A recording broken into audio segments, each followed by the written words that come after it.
Hello friends, इस part में अपन आधुनिक इतिहास के बारे में पढ़ेंगे। आधुनिक इतिहास 1857 मंगल पांडे के टाइम से जाना जाता है। मंगल पांडे ने ही आधुनिक भारत की चिंगारी लगाई थी। और आधुनिक भारत में सबसे पहले अपन स्टार्ट करते हैं, सन वाइज अपन इसको स्टडी करेंगे। आपको बस इसको सुनना है और कुछ ही टाइम में आपको ये सारी इंफॉर्मेशन, सारी नॉलेज आपको अच्छी तरीके से सारा याद हो जाएगा।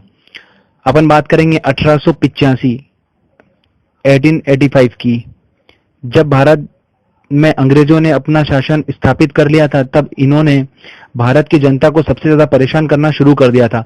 भारतीयों को मन में एक ऐसी राजनीतिक पार्टी बनाने की मांग बढ़ी जो भारत के जनता की मांगों को अंग्रेजों तक पहुंचा सके, जिस कारण 1885 में कांग्रेस की स्थापना बंबई में कर दी गई। जिस समय भारत में कांग्रेस का निर्माण हुआ था, उस समय बंगाल का गवर्नर जनरल कौन था? लॉर्ड डफरिन था। याद रखिएगा, लॉर्ड डफरिन था। 1886 की बात करते हैं। 1886 में यह कांग्रेस पूरे भारत देश में फैल गई और अब यह एक राष्ट्रवादी पार्टी बन गई थी। 1887 की बात करते हैं। 1887 में दादा भाई नौरोजी ने इंग्लैंड में भारत सुधार समिति की स्थापना कर दी और इसका मुख्य उद्देश्य अंग्रेजों की नीतियों का विरोध करना था। 1892 में दादा भाई नौरोजी ने ब्रिटेन के फिन्सबरी नामक जगह से सांसद का चुनाव लड़ा और ब्रिटेन की संसद पहुंचने वाले पहले भारतीय कौन थे? दादा भाई नौरोजी थे।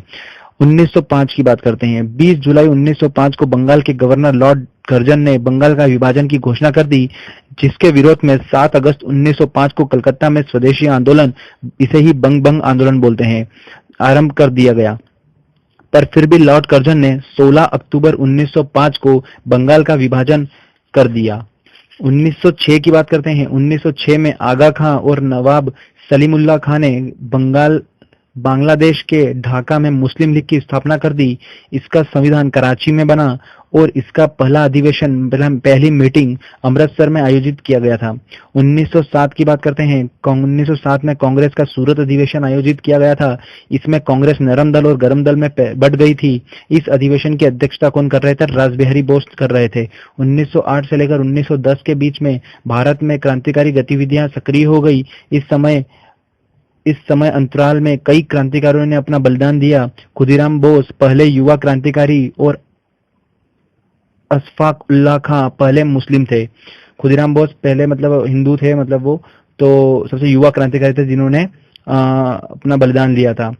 और मुसलमानों में सबसे पहले किसने दिया था? मुस्लिम ने, अशफाक उल्लाह खां थे वो, ठीक है, अपना देश के लिए बलिदान दिया था। इस समय अंतराल में पूरे भारत देश में अराजकता का माहौल निर्मित हो गया था। 1911 की बात करते हैं। 1911 में लॉर्ड हार्डिंग बंगाल का जनरल गवर्नर बना। जनरल गवर्नर बनते ही इसने बंगाल का विभाजन रद्द कर दिया और भारत की राजधानी कोलकाता से दिल्ली जाने की घोषणा कर दी गई। 1912 में भारत की राजधानी कोलकाता से दिल्ली बना दी गई। 1913 की बात करते हैं। 1913 में लाला हरदयाल ने सैन फ्रांसिस्को में गदर पार्टी की स्थापना कर दी। इस पार्टी का मुख्य उद्देश्य भारत की क्रांतिकारी गतिविधियों को सक्रिय करना था। इस पार्टी के प्रथम अध्यक्ष कौन थे? सोहन सिंह भाकना थे। याद रखेगा। 1914, ये यहाँ पर अपने द लेजेंड की एंट्री होती है। 1914 में साउथ अफ्रीका से वकालत करके महात्मा गांधी भारत देश वापस लौटे और भारत लौटते ही इन्होंने भारतीयों से प्रथम विश्व युद्ध में हिस्सा लेने के लिए कहा, जिस कारण महात्मा गांधी को भर्ती करने वाला सार्जन कहा गया था। 1915 में महात्मा गांधी को ब्रिटिश सरकार द्वारा केसर ए हिंद की उपाधि मिली थी और महात्मा गांधी ने यह उपाधि जलियांवाला बाग हत्याकांड के बाद त्याग दी थी। 1916 याद रखिएगा। 1916 दो चीजों से याद रखिएगा, एक लखनऊ अधिवेशन और गरम दल नरम दल एक हो गए थे। 1916 में भारत में 2 जगह होम रूल लीग पार्टी की स्थापना की गई थी। इस पार्टी का मुख्य उद्देश्य भारत में स्वशासन की स्थापना करना था। पुणे में बाल गंगाधर तिलक और मद्रास में श्रीमती एनी बेसेंट ने स्थापना की थी। 1917 की बात करते हैं। 1917 में गांधी जी के आंदोलन प्रारंभ हो गए। इन्होंने अपना सबसे पहला आंदोलन बिहार के चंपारण जिले में नील की खेती पर प्रयुक्त होने वाले टैक्स के विरोध में चलाया था और इसके बाद 1918 में गुजरात के खेड़ा जिले में कर नहीं आंदोलन चलाया और फिर अहमदाबाद में सफल भूख हड़ताल की। उपयुक्त तीनों आंदोलन में महात्मा गांधी सफल रहे, जिस कारण ब्रिटिश सरकार ने रोलेट एक्ट पारित करने पर विचार बना लिया। 1999 की बात करते हैं। 1919 सॉरी 1919 की बात करते हैं। 19 मार्च 1919 को ब्रिटिश सरकार ने रोलेक्ट एक्ट पारित कर दिया। इस एक्ट के अनुसार किसी भी संदेहपद व्यक्ति को गिरफ्तार किया जा सकता था, जिस कारण अलीपुर बम कांड में सैफुद्दीन किचलू को गिरफ्तार कर लिया गया और इसकी गिरफ्तारी का पूरे भारत देश में व्यापक पैमाने पर विरोध किया गया। इसका विरोध जताने के लिए 13 अप्रैल 1919 को अमृतसर में जलियांवाला बाग नामक स्थान पर एक विशाल सभा का आयोजन किया गया और इस सभा में जनरल डायर ने अंधाधुंध गोलियां बरसा दी, जिसमें 1000 से ज्यादा भारतीय लोग मारे गए थे और मॉडर्न हिस्ट्री में हत्याकांड जलियांवाला बाग हत्याकांड के नाम से जाना जाता है। 19 अक्टूबर 1919 को इसकी जांच करने के लिए एक हंटर कमीशन बैठा था, जिसे ही खिलाफत दिवस के रूप में मनाया जाता है। 1920 में 1 अगस्त 1920 को महात्मा गांधी ने असहयोग आंदोलन प्रारंभ किया, लेकिन 5 फरवरी 1922 को गोरखपुर में चोरी हत्याकांड के बाद कारण यह आंदोलन स्थगित कर दिया गया और भारत में अंग्रेजों की एक बार फिर से नींव स्थापित हो गई थी। 1923 की बात करते हैं। 1923 में इलाहाबाद में मोतीलाल नेहरू और चित्तरंजन दास ने मिलकर स्वराज पार्टी की स्थापना कर दी। इसका मुख्य उद्देश्य भारत में संविधान बनाना था। 1924 में कर्नाटक के बेलगांव में कांग्रेस अधिवेशन प्रारंभ किया गया। महात्मा गांधी को इस अधिवेशन का पहली बार और अंतिम बार अध्यक्ष नियुक्त किया गया था और महात्मा गांधी ने स्वराज पार्टी की मांगों का समर्थन किया। 1925 की बात करते हैं। 1925 भारत का संविधान बनने के लिए 1925 में साइमन कमीशन की नियुक्ति की गई और इसने 3 फरवरी 1928 को भारत में प्रवेश किया। क्योंकि इस साइमन कमीशन के सभी सदस्य अंग्रेज थे, जिस कारण इस साइमन कमीशन का व्यापक पैमाने पर विरोध किया गया। सबसे ज्यादा विरोध लाला लाजपत राय ने सबसे ज्यादा किसने करा था? लाला लाजपत राय ने विरोध किया था, जिस कारण से इन्हें लाठियों का प्रहार झेलना पड़ा और कांग्रेस की इन करतूतों पर पूरे भारत देश में व्यापक पैमाने पर विरोध किया गया था। लाठियों का प्रहार झेलना पड़ा, इनकी मृत्यु हो गई थी लाला लाजपत राय की, जिसकी वजह से अंग्रेजों को काफी ज्यादा विरोध झेलना पड़ा था। 1926 की बात करते हैं। अखिल भारतीय महिला संघ की स्थापना हुई थी। 1927 की बात करते हैं। बटलर कमेटी की स्थापना हुई थी, जिसके बटलर कमेटी मतलब सरकार और राज्यों के बीच अच्छे संबंध बनाना था। 1928 की बात करते हैं। नेहरू रिपोर्ट आई थी और बारदोली सत्याग्रह 1928 में हुआ था। नेहरू रिपोर्ट जो आई थी, इसके अध्यक्ष कौन थे? मोतीलाल नेहरू थे, ठीक है। और बारदोली सत्याग्रह के अध्यक्ष कौन थे? वल्लभ भाई पटेल थे। 1929 की बात करते हैं। 1929 में कांग्रेस का लाहौर अधिवेशन प्रारंभ किया गया और जवाहरलाल नेहरू और इस अधिवेशन का अध्यक्ष बनाया गया था जवाहरलाल नेहरू को। इस अधिवेशन में पूर्ण स्वराज की संकल्प लिया गया और भारत का संविधान बनाने के लिए गोलमेज सम्मेलन के बारे में चर्चा की गई थी। 1930 में प्रथम गोलमेज सम्मेलन, 1931 में द्वितीय गोलमेज सम्मेलन, 1932 में तृतीय गोलमेज सम्मेलनों के बारे में चर्चा की गई। इन तीनों गोलमेज सम्मेलनों से भारत का संविधान 40% पूरा हो गया और तीनों में भीमराव अंबेडकर ने हिस्सा लिया था। 1931 गांधी इरविन समझौता हुआ था। 1932 में पूना पैक्ट हुआ था।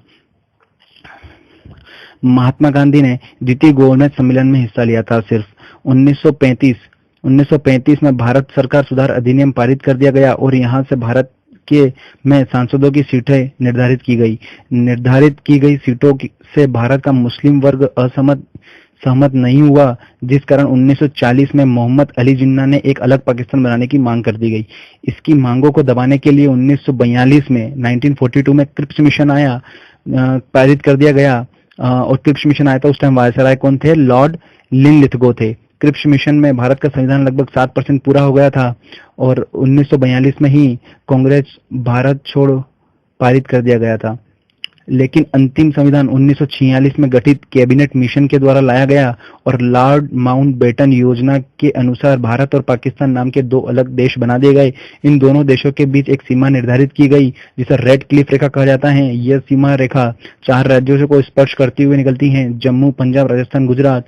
इस प्रकार कई वर्षों की गुलामी के बाद 15 अगस्त 1947 को भारत देश स्वतंत्र हो गया और इसका संविधान 26 जनवरी 1950 को लागू कर दिया गया। आधुनिक भारत से रिलेटेड कुछ इंपॉर्टेंट पॉइंट हैं, अपन एक एक करके डिस्कस करते हैं। जिस समय कांग्रेस पार्टी बनी थी उस समय बंगाल का गवर्नर लॉर्ड डफरिन था। कांग्रेस के पहले अध्यक्ष कौन थे? व्योमेश चंद्र बनर्जी थे। पहले अंग्रेज अध्यक्ष कौन थे? जॉर्ज यूल थे। पहले युवा अध्यक्ष कौन थे? मौलाना अबुल कलाम आजाद थे। पहली भारतीय महिला अध्यक्ष कौन थी? सरोजनी नायडू। पहली महिला अध्यक्ष कौन थी? एनी बेसेंट थी। पहली मुस्लिम अध्यक्ष कौन थे? पहले मुस्लिम अध्यक्ष कौन थे? बदरुद्दीन तैयब थे। 1919-1920 में भारत में अली बंधुओं ने खिलाफत खिलाफत आंदोलन प्रारंभ किया था। और महात्मा गांधी जो थे इसके आंदोलन के अध्यक्ष थे उस टाइम। 1930 में महात्मा गांधी ने असहयोग आंदोलन के बाद दूसरा व्यापक पैमाने का सविनय अवज्ञा आंदोलन प्रारंभ किया था। यह आंदोलन सबसे पहले कानपुर से प्रारंभ किया गया था और यह 1931 में लॉर्ड इरविन समझौते के बाद बंद कर दिया गया था। 8 अगस्त 1942 को महात्मा गांधी ने भारत छोड़ो आंदोलन प्रारंभ किया था। यह आंदोलन सबसे पहले बंबई और कोलकाता से प्रारंभ किया गया था और इसका मुख्य उद्देश्य अंग्रेजों को तुरंत भारत छोड़ने पर मजबूर करना था, याद रखना। फिनिक्स फर्म की स्थापना किसने करी थी? महात्मा गांधी ने करी थी फिनिक्स फर्म की स्थापना। बहुत आईएमपी क्वेश्चन है, फिनिक्स फर्म की स्थापना महात्मा गांधी ने करी थी। कुछ सोसाइटी की स्थापना हुई थी सनवाइज और संस्थापक का नाम मैं डिस्कस करूंगा। जल्दी जल्दी एक बार इनको सुन ले, ऐसे रीड मतलब सुन लेना, आपको याद हो जाएंगे। एशियाटिक सोसाइटी की स्थापना 1784 में विलियम जोन्स ने करी थी। आत्मीय सभा की स्थापना 1815 में राजा राम मोहन राय ने करी थी। ब्रह्म समाज 1828 में, रखिएगा 1828 में किसने? राजा राम मोहन राय ने करी थी। तत्वबोधिनी सभा की स्थापना 1839 में देवेंद्र नाथ ठाकुर ने करी थी। वेद समाज की स्थापना 1867 में किसने करी थी? आचार्य केशव चंद्र सेन ने करी थी। प्रार्थना समाज की स्थापना भी 1867 में आत्माराम पांडुका ने की थी। आर्य समाज की स्थापना 1875 में करी थी, स्वामी दयानंद सरस्वती ने करी थी। अलीगढ़ मुस्लिम यूनिवर्सिटी की स्थापना 1875 में सर सैयद अहमद खान ने करी थी। रामकृष्ण मिशन की स्थापना 1897 में स्वामी विवेकानंद ने करी थी। आर्य महिला सभा की स्थापना 1898 में पंडित रमाबाई ने करी थी। विश्व भारती की स्थापना 1912 में रविंद्रनाथ ठाकुर ने करी थी। 1912 में हिंदू महासभा की स्थापना 1915 में मदन मोहन मालवीय ने करी थी। हरिजन सेवक संघ की स्थापना 1932 में महात्मा गांधी ने करी थी। राष्ट्रीय स्वयंसेवक संघ 1925 में डॉक्टर हेडगेवार ने करी थी। फॉरवर्ड ब्लॉक की स्थापना 1939 में सुभाष चंद्र बोस ने करी थी। आजाद हिंद फौज की स्थापना 1942 में रासबिहारी बोस ने करी थी। आजाद हिंद सरकार ने की स्थापना 1943 में सुभाष चंद्र बोस ने करी थी। अभिनव भारत की स्थापना 1904 में हुई थी, विनायक दामोदर सावरकर ने करी थी। अनुशीलन समिति की स्थापना 1907 में रविंद्र कुमार घोष ने करी थी।